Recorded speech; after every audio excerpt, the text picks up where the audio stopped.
Has Obama effectively handled the business community since he was elected president, in considering involvement with the auto crisis, financial crisis, Dodd-Frank, were his actions appropriate, and the rest?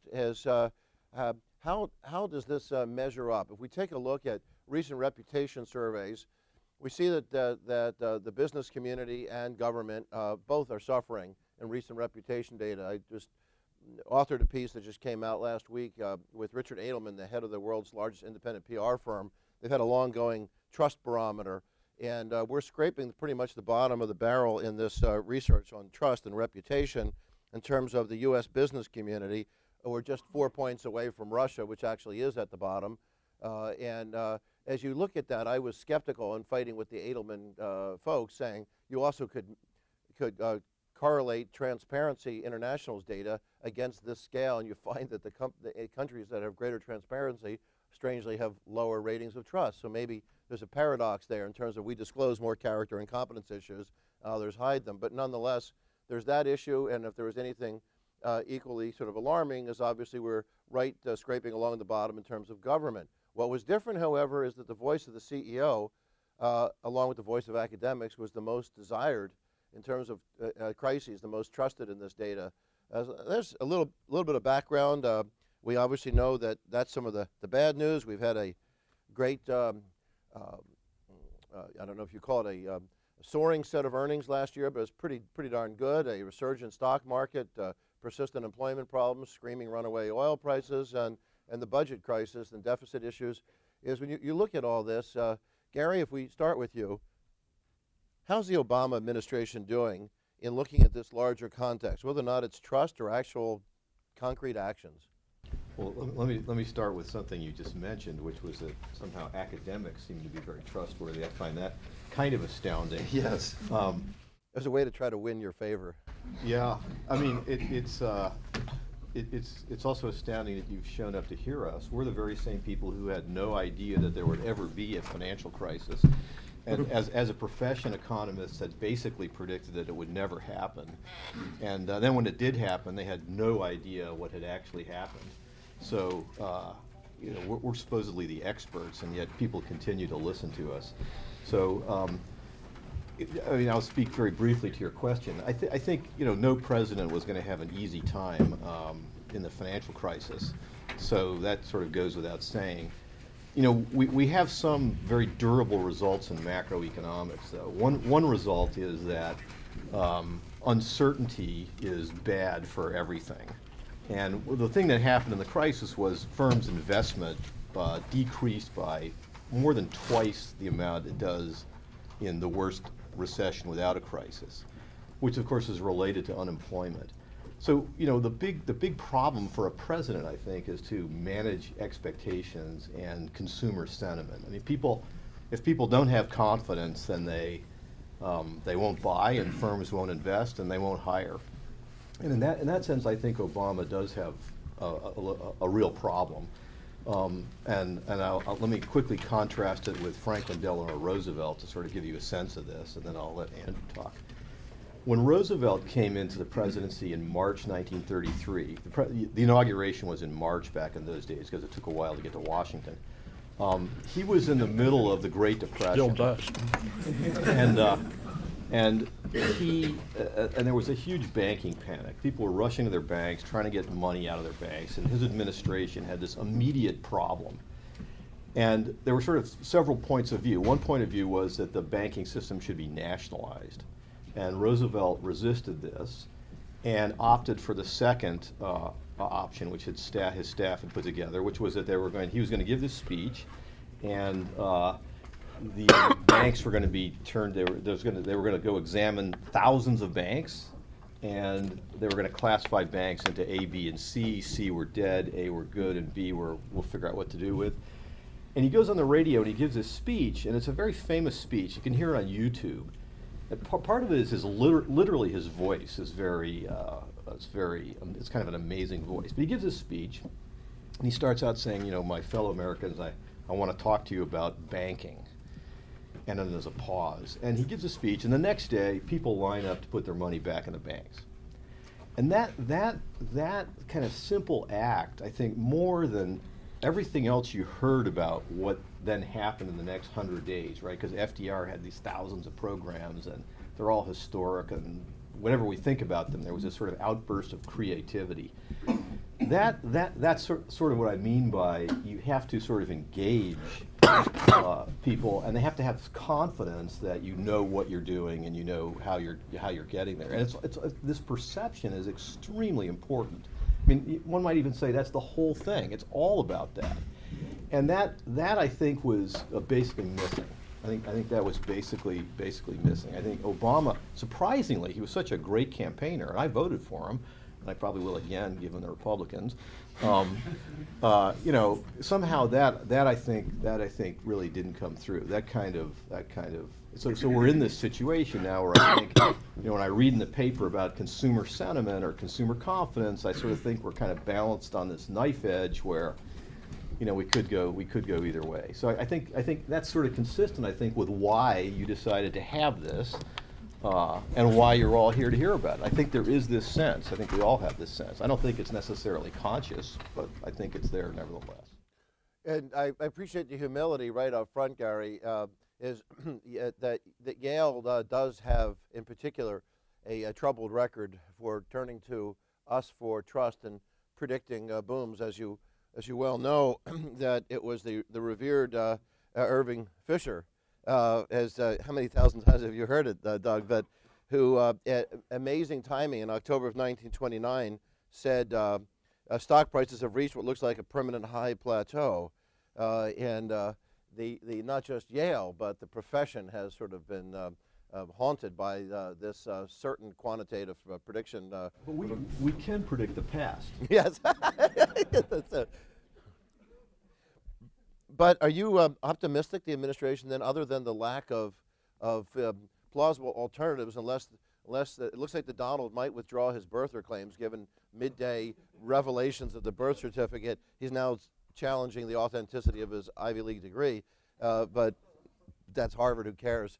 But do you think, is it just the lack of plausible alternatives, or do you think the administration is tackling Dodd-Frank and things the right way?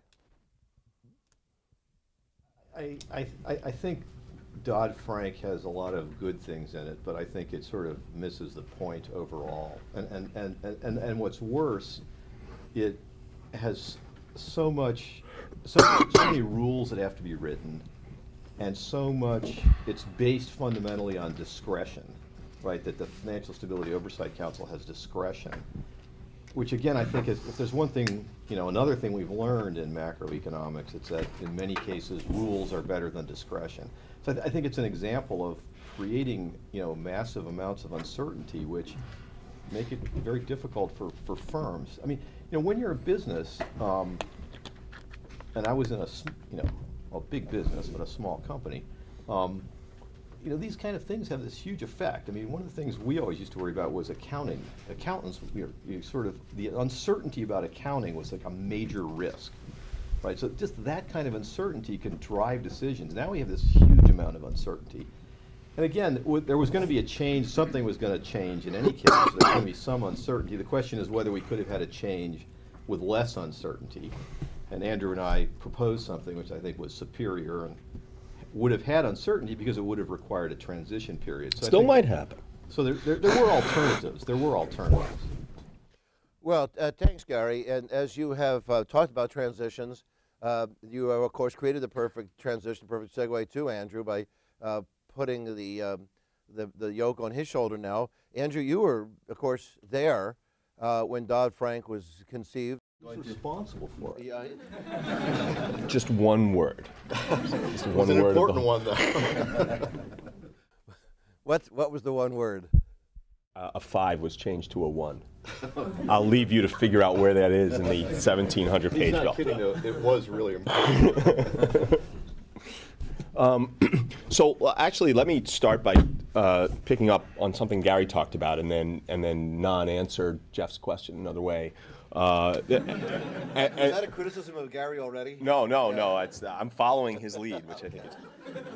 So the first would be to start again with Roosevelt. I think this is actually quite a good example. It's an example of why the president inherited something that was essentially impossible, which is that when Roosevelt came into power as president in March 1933, we had been in a deep depression for 4 years.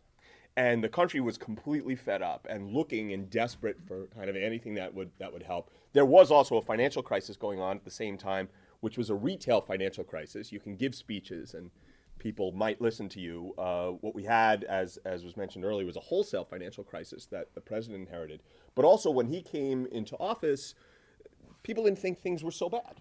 People didn't think that we were actually going to end up in a big Great Depression. And a huge advantage for Roosevelt, in retrospect, was that it was already a Great Depression. So he had to do something really big. And in fact, he was inaugurated in March.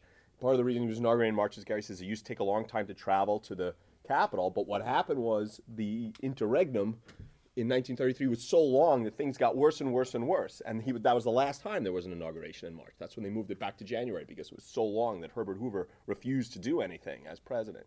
So he came in a time where people were desperate for action.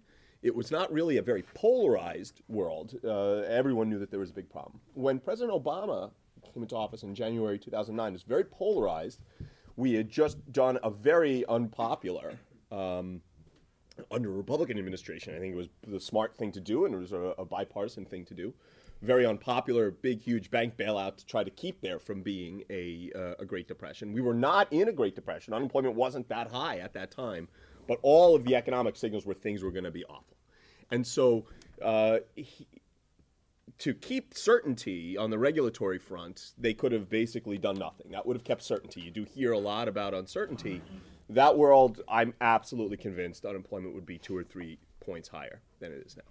And you know, we could argue about the models, but the first thing that he was convinced to do by the policy people was that we needed a very big stimulus program. And I'm not going to debate whether or not that was a good or bad idea, except to say that ultimately it wasn't something the president went into office thinking he wanted to do. He didn't campaign on it, but he ultimately got convinced that this is something that he should do.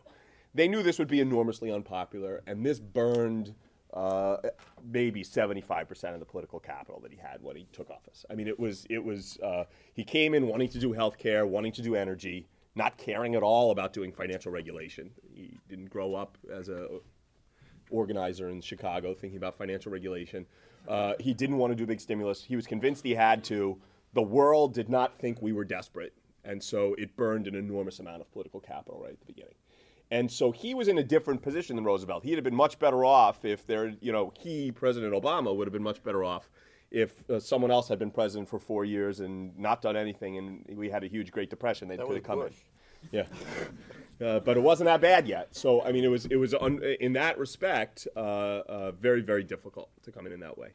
But there's only so much credit you can get for saying, you know, it would have been all that much worse if I hadn't done what I'd done. You know, Jon Stewart gets an enormous amount of play out of that one. Everybody's disappointed. It's one of the rare times I go before this group without Jon Stewart. Yeah. But as you turn to, you know, I'm not done though. Oh, okay. No, we're not done so with you I have a segue, and the segue is the following, which is I think important for today's talk, which is how well is the administration engaged with business or its relationship with business. It's clear it has a very big problem in terms of its relations with business. I think that's obvious. One thing I learned in Washington, though, is it's not just one administration. The administration has lots of different minds to it, and the things that you hear the president say are written by the political people and the communications people. And they don't really talk to the policy people, right? We get to vet the speeches, so when there's a speech, it gets vetted out through everybody, but it's really difficult to get anything changed, because the typical answer that the communications people will say is, well, you know, we said this in the speech last month. We said this in the speech 2 months ago. And so while the policy people are sitting around the room trying to figure out all of it's really a quite pro-business policy group that is down there. The communications people are writing speeches that say fat cat bankers, and it's very, very frustrating. One really good example of this was when the AIG stuff started to hit early in the administration. Larry Summers went on TV and it was asked, you know, what about these big bonuses at AIG? And he said, what do you mean big bonuses? These are retention payments to people. They're contracts. We believe in the sanctity of contracts. And then one day later, the president gave a speech saying, you know, he's very disappointed in all of this fat cat bankers kind of stuff. And people say, well, it's a disagreement between the president and Larry Summers. It's not. It's a disagreement between Larry Summers and the president's speechwriters. And the fact is that, you know, the conversations in the policy groups, there was tremendous resistance to there's a lot of populist force. This is ultimately a Democratic administration. There was tremendous pressure from the party. There was tremendous pressure from the rank and file in the party and in Congress to go out and basically pass a law saying bankers aren't allowed to make more than $100,000 a year. Bankers can't make more than what police officers make. You know, these kinds of things are the things that were coming across the desk.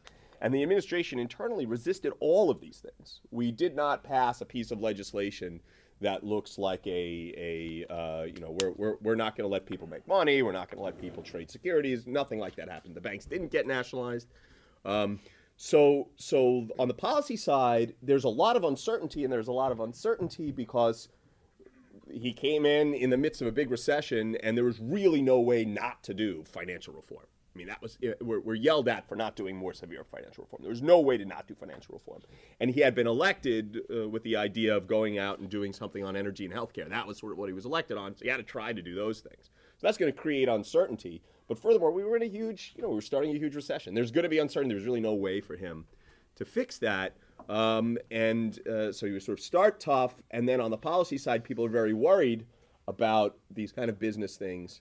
But the taste for blood from the policy side, and it's absolute, it's like red meat going out there and saying nasty things about bankers. And I think the problem with that is that wasn't part of the right calculation of how much that was going to annoy the business community and make the business community more nervous about what things you might do to them later, because, gee, it sounds like the president hates business people, and it sounds like the administration is thinking of doing these things like clawing back. None of these things ever got really serious policy play, but they certainly made people nervous.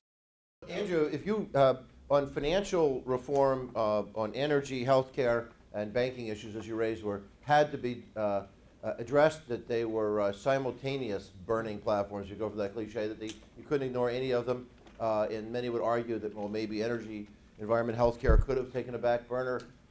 There's probably a deathbed commitment made to Senator Kennedy that he was determined to do it. So whatever campaign or personal commitment he made, we could debate that forever. But financial reform, you said, was a necessity. How much do, in reality, among we close friends here, we're not in Washington now, how much do you disagree with Gary about Dodd-Frank as a...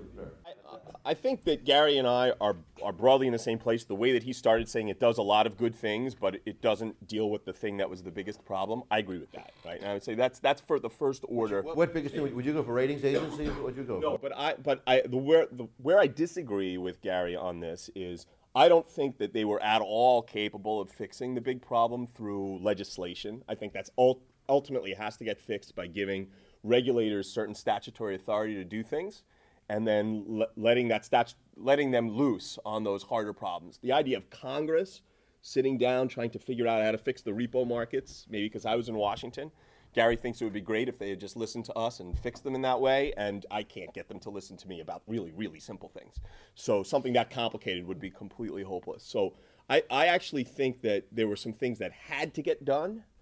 We had a creaky 75-year-old financial regulatory system that was absolutely not set up to handle the modern financial system. We had, there was no regulatory agency in Washington that was in charge of large financial companies that were not banks. None.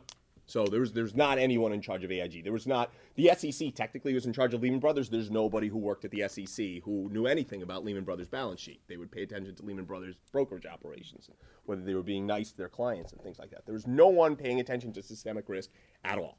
And there was a tremendous parochial turf sense in Washington among all the regulatory agencies, and no way to fix that. Of course, that was because economists didn't think this would happen. All right, so I'm happy to blame economists, but I think that we did need to fix that. And Dodd-Frank, I think, did a really good job of fixing that and of setting up a regulatory structure that, in principle, if the economists do their job right and manage to convince people the right way to fix A, B, and C, the statutory authority now exists to do a lot of the things that Gary and I think should get done. So I agree they didn't fix it. It scares me to death to imagine them trying to fix it on the days before the final legislation was passed. We had an amendment that almost passed, which was going to say any bank that engaged in any derivatives trading couldn't borrow from the discount window. So it sounds and that's how crazy the political process is. On like the idea that they were going to do something really sophisticated and not wrong. There's nothing in this law that creates a problem that's not fixable, and it does fix some things that were problems before. And that, to me, in legislation is amazing. As we move to the other half of the panel, Andrew, I just want to make sure we've blown out all the disagreements and agreement. You and Gary, then, it sounds like 70% on financial reform, maybe 72%. Somewhere, you guys have some degree of agreement. And I think on most of the rest, there's some broader agreement between you, especially saying mean, nasty things about bankers. Bashing bankers, you probably both say, was not productive. And I would guess, since we're not going back to the last administration, just presume you're on the same page, you believe the too big to fail argument that Lehman perhaps might have been saved, but certainly AIG, we shouldn't have let that collapse, right? You both agree with that? And then just as we segue over to Doug, the last question to ask the two of you, however you believe it's a completely different story, is suddenly the economist's preference for the term moral hazard is relevant, not when we talk about banking, but it's relevant when we talk about the auto industry. Let those bastards die and go and get restructured to be more efficient, right? So we should have let GM go bankrupt. That's an Obama's, right, Andrew? I wasn't in the administration when that happened, but I was of the view, and my friends in the administration later were of the view that we should not have done the auto bailout. But it's turned out pretty well. Right. Now ex ante, it wasn't. I don't think it was the right decision. And I presume you agree, Gary. I agree. So we can bash auto workers, but not bankers. Doug, does that seem right? That's well, I didn't get the memo about starting with Franklin Roosevelt. But Short change. I forgot to say he's the Richard Eli professor. I didn't give your title of your chair, Doug. well, they don't need my title.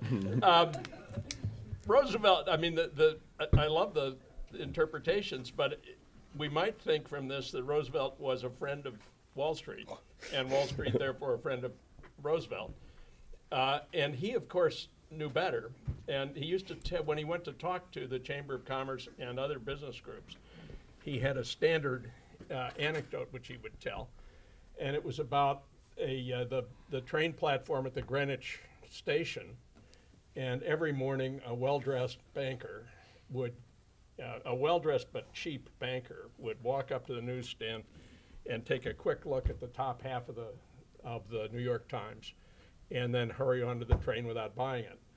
And the news seller, of course, was curious about this, and ultimately, after 100 or 200 repetitions, said, "Excuse me, sir, what are you looking for in the newspaper?" And Roosevelt and the banker said, "I'm looking for the obituaries." And the news seller said, "Well, those are on page 23B. And the banker said, "Well, the guy I'm looking for will be on the front." And they colorful language. They toasted on the train when he died. Right. That's the story. There was toasts. I doubt it not at all. They're still voting against them down there, I think.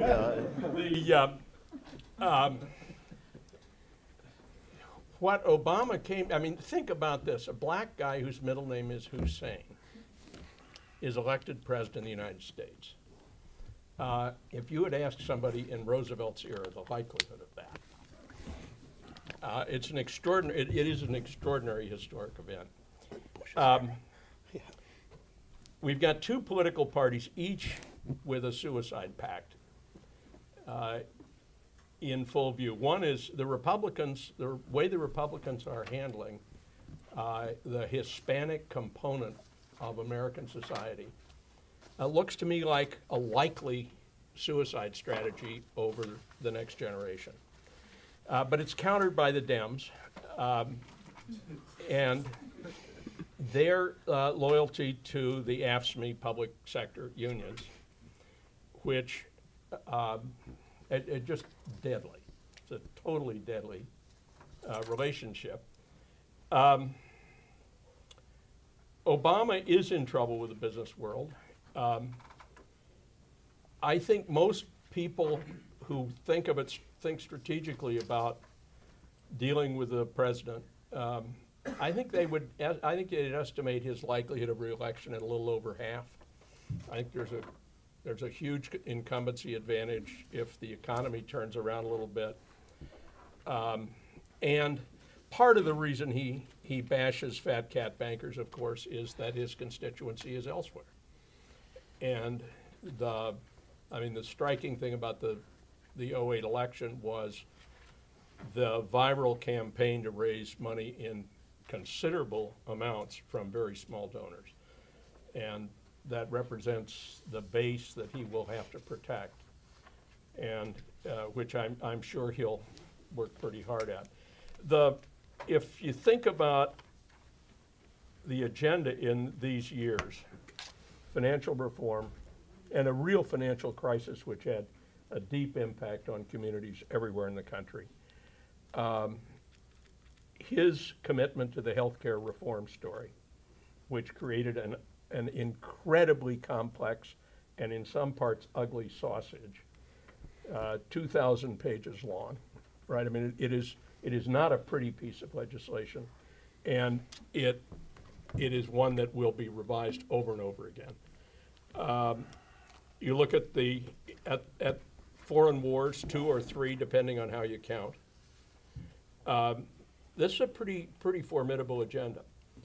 And if you think about the structure, actually the most interesting thing to me is the structure of our regime, which is designed, the Founding Fathers thought of tyranny as more or less anything that rejiggers property rights in a big way. And the health care bill, for example, rejiggers property rights, maybe not in a monumental way, but in a substantial way. And if you have the right set of stakes on the table, it looks a lot like what the Founding Fathers meant. And the regime is designed to make improbable and then punish efforts at large-scale systematic change.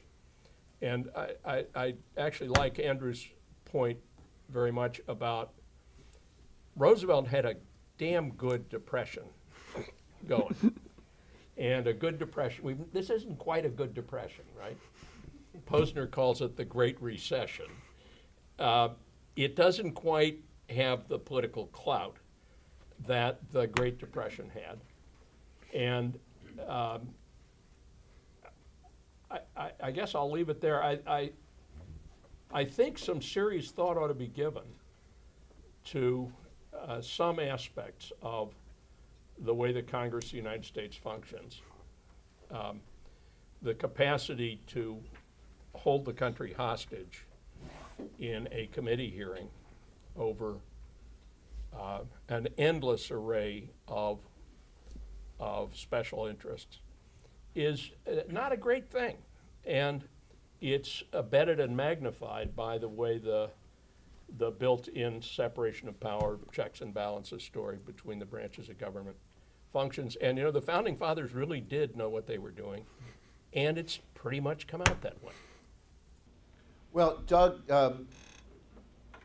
thanks. Given that context, what do you think of the moral equivalency that I was setting up as the trap for you, which is the bashing of bankers is bad, but the vilification of the auto industry is fine? That you could have reckless risk-taking by Wall Street get bailed out with soaring high wages, insured unless you were one of those 12 institutions that came under Feinberg's watch, because you were basically working for the Postal Authority at that point. But everybody else would get away with it. And the auto industry, where the folks who were the victims hadn't been the ones who made the bad decisions. And many of Jeff Kindler's friends, and Jeff will speak for himself if I get it wrong, were saying actually a restructuring is not a simple bounce back, is that if those jobs were and the industries were lost, there's ample substitution internationally, and that'll be gone. The assets will be rusted and melted down, and most importantly, the dependent industry, you know, that Ford needed of the subcontracting. Ford would be the next to go because they wouldn't have any of the available subcontracting. Everything would be gone. They needed a healthy auto industry to have anybody here. Doug, do you see that there's somehow that we are still too protective of Wall Street and not Main Street? Well, you're at the level of rhetoric.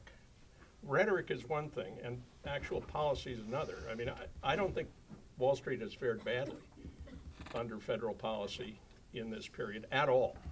Well, Jeff doesn't either. Well, I'm just trying to provoke. Doug, my position, you know, if you hadn't articulated it so well, I would have taken yours. At the level of rhetoric, I understand your point, but at the level of policy, I don't think much pain has been inflicted.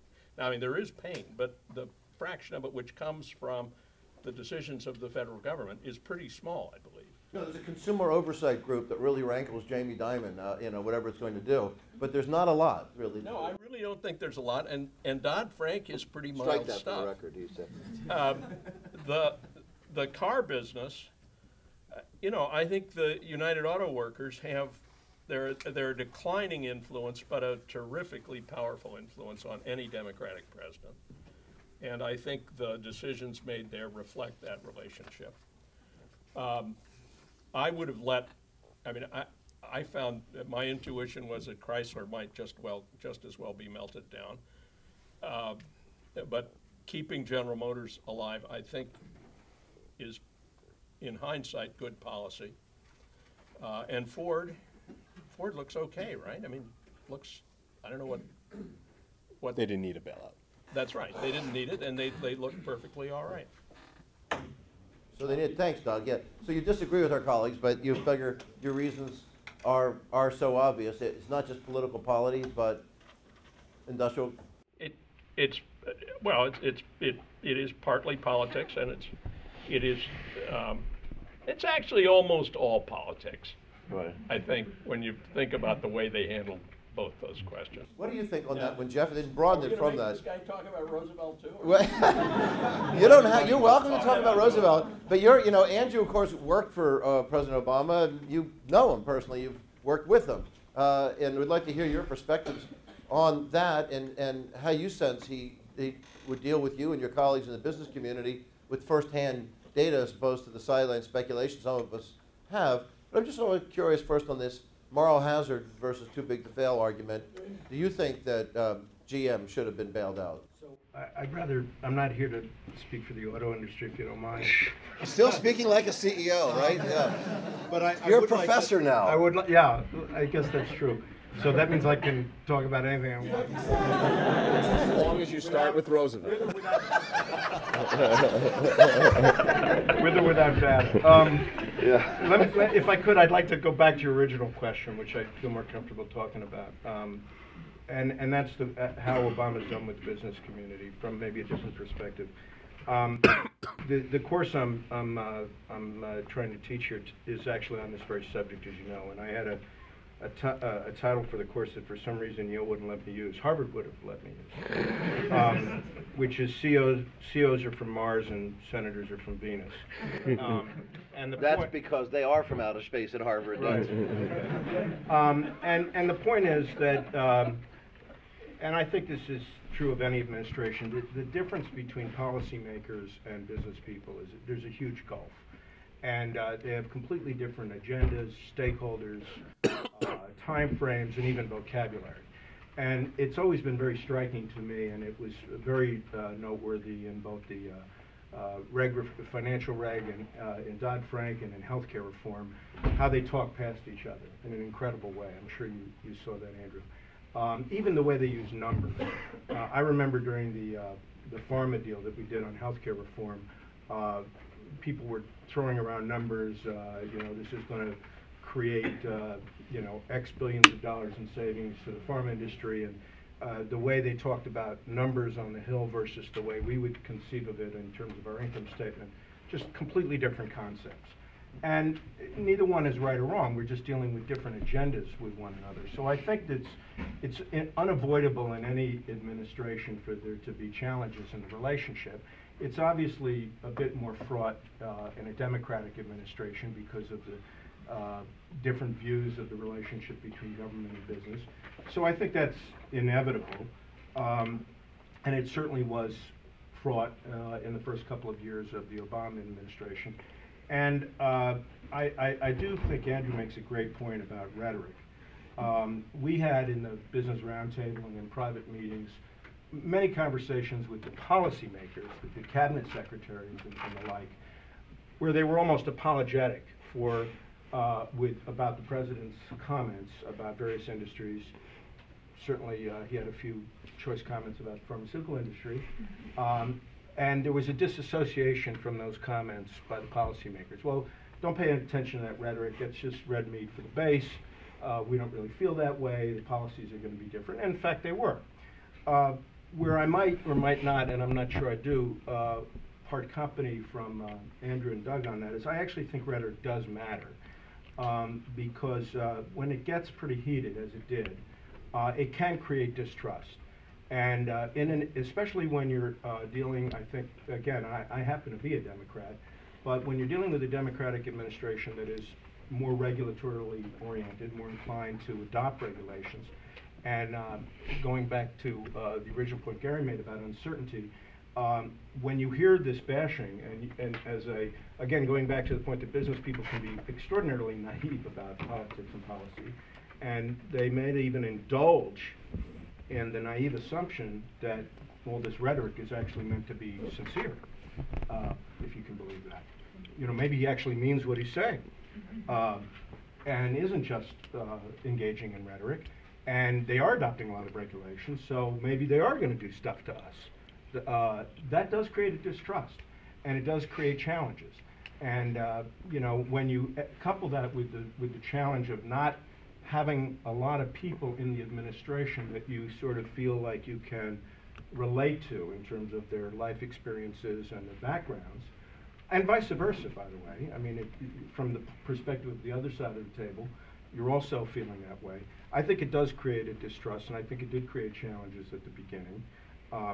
I had a conversation, I remember, with an extremely senior White House person, where I was expressing unhappiness about the rhetoric, and he said to me, and this is a very sophisticated, smart person, he said, you know, and I said, you know, I didn't take any TARP money. What is, you know, this fat cat and Wall Street thing, what's that got to do with the rest of industrial America? And he said, in a, I thought, very candid moment, he said, you know, we've been so focused on the financial crisis in Wall Street, I guess we're sweeping all of business in there. And I said, well, I get that you don't like pharma, nobody does, but, you know, there's a whole sweep of American industry here that has nothing to do with Wall Street. Oh yeah, forgot about that. So it did create some problems. I will say that I credit the administration. Oh, and by the way, I should say, it got to the point, as you probably know, where some leading business people, like the chairman of the Business Roundtable and some other companies, started to speak out in a pretty harsh way too. So it got bad.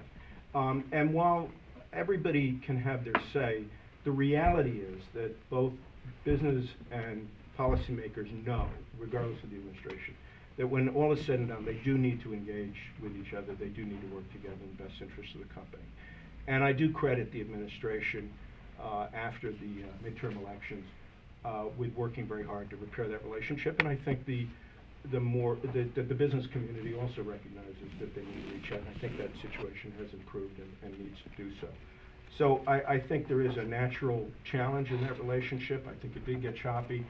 And I just would add to the comments that are already made that while I understand the need for politicians to do politics, and I understand the need for people to communicate with their base, I think actually, if I can be so naive as to suggest that leadership sometimes would be consist of actually moving the base a little bit to not be stirred up against institutions that, you know, in a free market capitalist society play a valuable role and don't necessarily need to be banned. Jeff, a business leader who is friends, both of ours, you know well, had commented to me in the fall that he thinks that Obama intends to listen to the business community, wants to reach out, tries to engage through personal presence and charisma, but there's just like a smoke screen, there's a fog, and he's not hearing what they're saying, and well-intended progressive business leaders such as you have found it frustrating. Would you agree with any of that? I think there are a lot of really good thoughtful people in the administration that are working really hard to be responsive to business considerations in the context of policies that a lot of people in the business community won't necessarily agree with. Yeah, well, how about that other side then? You mentioned the business roundtable. Well, how about the U.S. Chamber of Commerce saying that, you know, taking Rupert Murdoch to an extreme, saying that all climate change is bunk, and that Tom Donahue himself, as head of the U.S. Chamber of Commerce, saying that we should take obstructionist positions about most Obama reform initiatives, leading to an exodus of business leaders like Exelon and PG&E and Nike and Apple quitting the U.S. Chamber of Commerce. Is the business community really of a common voice, or are they sometimes using a little too much bravado and hurting their own ability to handle themselves in Washington? The business community doesn't have a common voice any more than, I mean, the business community consists of thousands of businesses from large to small, public to private. And I'll let Tom Donahue speak for himself, as he very ably does. But he's supposed to speak for you. That's the issue. Tom Donahue is the leader of an organization I think has hundreds, if not thousands, of members. And like any organization with that larger community, it has diverse interests and diverse points of view. Okay. Yesterday, there was an unlikely statement. The Association of Higher Education or whatever organization Yale is a member of speak for everybody on the Yale faculty? Would most of the business community agree that business is overtaxed? I think many large public companies would probably agree, and again, I don't speak for them all, but I think certainly the Business Roundtable's view would be that we need corporate tax reform, and that we should lower corporate taxes and address repatriation. How about wealthy individuals? What about them? Do you think the tax policy is equitable there with this huge? Are you saying from my own point of view? No, Well, I business feel like community. I'm being cross-examined. Because you're the one. Well, here's what you're being set up for if you're It's more wondering. like Harvard Law School than Yale Business It's School. an unlikely source, I would have you guess, but to my amazement, it's Steve Schwarzman who just I said. actually think, I'll tell you, I'll try to, I'm not going to comment on what Steve Schwartzman has to say either. It's difficult to I guess. think many people in the business community, again, I don't speak for them all, would say that corporate taxes are a more important issue than individual taxes.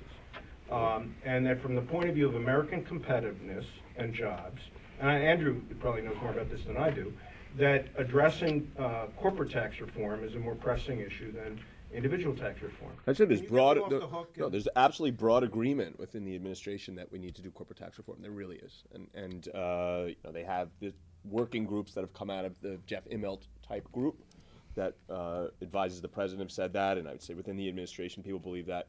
Hard part is that tax reform, attempts to do tax reform, always end up in these fights about how progressive or regressive the tax system is. So it's very difficult to do what I think the administration thinks would be a smart thing to do, which is cut taxes on corporations. I mean, ultimately that revenue has to come from somewhere, and we think it's probably less distortionary if it comes from other places other than corporations, but it's going to end up having to come a little bit from rich people. So you end up having a conversation, and it's, well, we're taking off the table having any increase in individual tax rates, we're taking a VAT off the table, then it's hard to do it. But I think people do think that that system's messed up. I think that corporations, many corporations believe, and I believe, that the corporate tax system creates a lot of bad incentives in terms of investing in America and creating American jobs. I can tell you, from the point of view of my former company,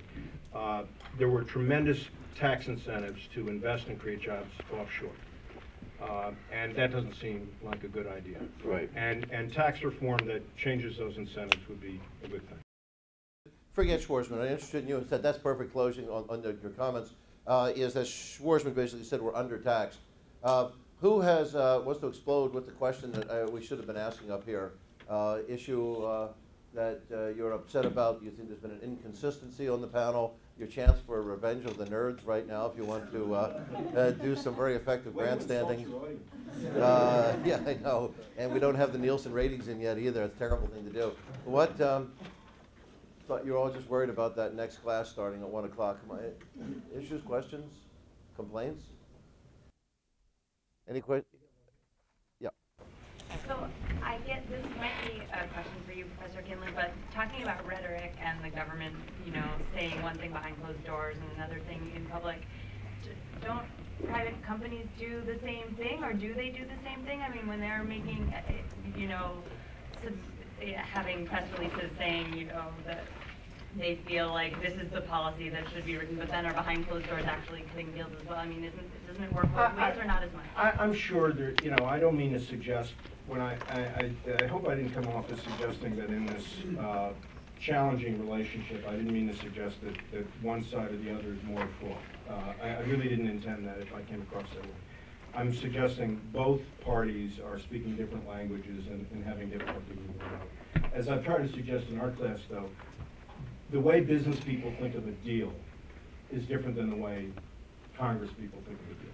I'll give you a very specific example of how, and it's very similar to the one Andrew gave. When we were doing the pharma deal in healthcare reform, on the one hand, we're privately agreeing on certain principles of what we would do and not do, and then we would hear the president giving a speech directly contradicting what we would agree to. And we were then being told behind the scenes, pay no attention to that. Exactly to Andrew's point. That's the political people writing a speech for the president that has to be consistent with what he said in the campaign.